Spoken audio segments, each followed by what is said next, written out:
Thank you very much for coming. Thank you very much, Rose.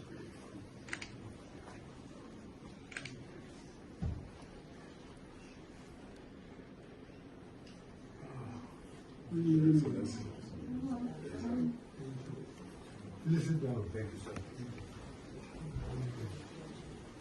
How are you doing? Well, I think I'm really fine. You look You very good. did a good job. I can only identify the house from outside. So we going around 10 different states this Ramadan, where we're doing distributions, and we came into Kaduna, and there's no way we could come into Kaduna without stopping by to also pay a courtesy visit to you. This is just some of the team members that came in with us. We just left the Emir Zaire, and from here we're going to do some distributions to people outside, and then we're having gatherings as well with some of our youth stakeholders in Kaduna. So we said that as your children as well, they will all stop by and also pay you a courtesy visit.